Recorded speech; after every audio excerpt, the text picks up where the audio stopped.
دیکھیں ISPR صاحب، میری ذرا غور سے بات سن لیں.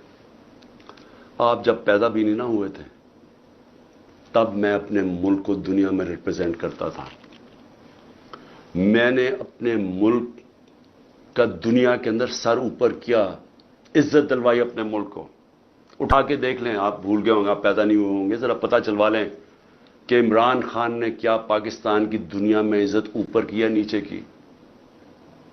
اور آپ کو یہ پتا ہونا چاہیے کہ جب وار آن ٹیرر ہوئی اور جو پاکستان کی مٹی پلیت ہوئی دنیا میں کہ ہمارا گیا جی فوج دوگلی ہے، کیونکہ تب مشرف کا مارشل لا تھا، یہ ہمارے سے جھوٹ بولتی ہے، کرتی کچھ ہے، کہتی کچھ ہے، ڈالرز ہمارے سے لیتی ہے اور دوگلی گیم کھیلتی ہے.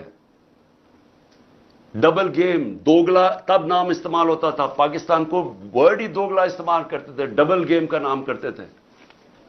ذرا انٹرنیشنل میڈیا دیکھیں، کس نے اپنی فوج کو سب سے زیادہ جس کی حفاظت کی، کس نے اپنی فوج کے ساتھ انٹرنیشنل میڈیا پہ کھڑا ہوا؟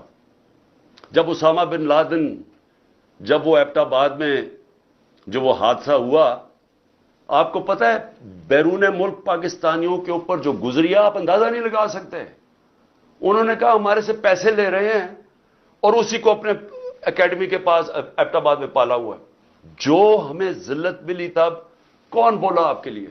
یہاں تو کوئی سانپ سونگ گیا تھا، یہاں تو آرمی چیف کے منہ سے چون نہیں نکل رہی تھی، یہاں تو کوئی بولتا ہی نہیں تھا، نہ پرائم منسٹر تب وہ گیلانی تھا، نہ زرداری. 4-5 دن سناٹا چھایا ہوا تھا، وہ آ کے مار کے چلے گئے ہمارے ملک میں، دنیا میں ذلیل ہوئے ہم. میں بولا تھا، میں ساری جگہ اپنی فوج کو ڈیفینڈ کیا ہے.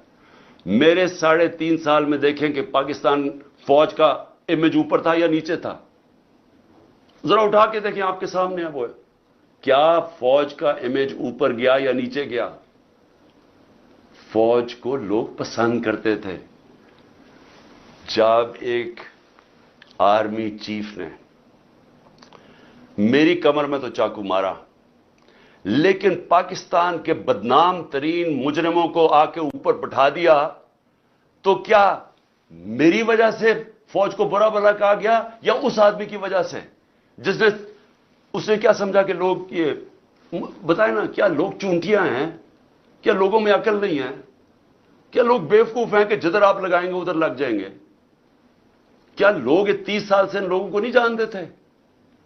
اسی فوج نے، میں نے اپنے کانوں سے سنا ہوا ہے، جب مجھے ISI نے بریفنگ دیا کہ انہوں نے کتنا، اب سے نہیں 25 سال سے میں سن رہا ہوں کہ کتنا پیسہ انہوں نے چوری کر کے ملک سے باہر لے کے گئے ہیں، کہ جی اب چائنا سے واپس آئے تو یا زرداری نے یہ ڈیل کی ہے تو فلانی پراپرٹیز. ہمیں جو انہوں نے پراپرٹیز دکھائی ہیں وہ اس سے اربوں ڈالرز کے اندر پراپرٹیز ہیں. اور ایک دم کہہ رہے ہیں کہ اب جناب فیصلہ ایک آرمی چیف نے کیا ہے تو بھیڑے سراب ادھر چلے جائیں، اور اس کو کہہ کہ جی بڑا اب بہت اچھا کیا، اور اب عمران خان بول رہا ہے یہ اچھا ہے. لوگوں نے نہیں تسلیم کیا. میں نے نہیں برا بھلا کہا فوج کو. جو آرمی چیف کے ایکشنز تھے اس نے اس کی ہماری فوج کو برا کیا، اس کی وجہ سے ہوا، میری وجہ سے نہیں ہوا. اور یہ کہنا کہ یہ قوم ایکسپٹ کر جائے ان لوگوں کو، کس نے میموگیٹ کیا تھا؟ کیا حقانی نے جا کے امریکنوں کو نہیں کہا تھا جو کیس لگا تھا سپریم کورٹ میں کہ مجھے، انہوں نے کہا زرداری کہہ رہا ہے کہ مجھے میری فوج سے بچا لو، امریکنوں کو کہہ رہا ہے، یہ میں نے کہا تھا.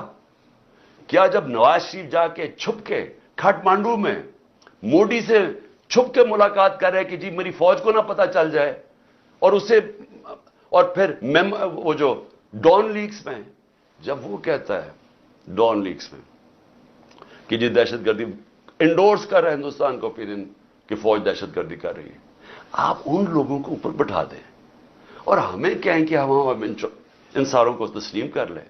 اور ہم اگر پروٹیسٹ کریں تو ہمیں جیلوں میں ڈال دیں، ہم پروٹیسٹ کریں ہمارے اوپر FIR کاٹ دیں، ہم کچھ کریں آپ اینٹی اسٹیٹ ہمیں قرار دے دیں، لیکن آپ سب کچھ ٹھیک کر رہے ہیں. مجھے گولیاں لگی ہیں، مجھے پتہ ہے کس نے کون ذمہ دار ہے. کیا مجھے ایکس پرائم منسٹر جو سب سے بڑی پارٹی کا ہیڈ، مجھے یہ حق نہیں ملا کہ میں اپنی FIR کٹوا سکوں؟ ISPR صاحب فرمان دے رہے ہیں کہ ہمارا تو بے بنیاد الزام لگایا گیا ہے. بھی آپ ہیں کون کہنے والے؟ یہ کس نے آپ کو رائٹ دیا ہے؟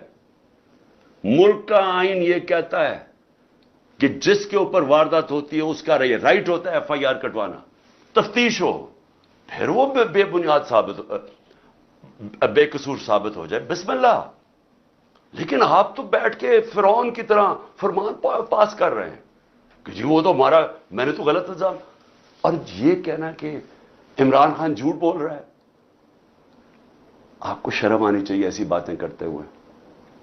عمران خان کو 50 سال یہ قوم جانتی ہے۔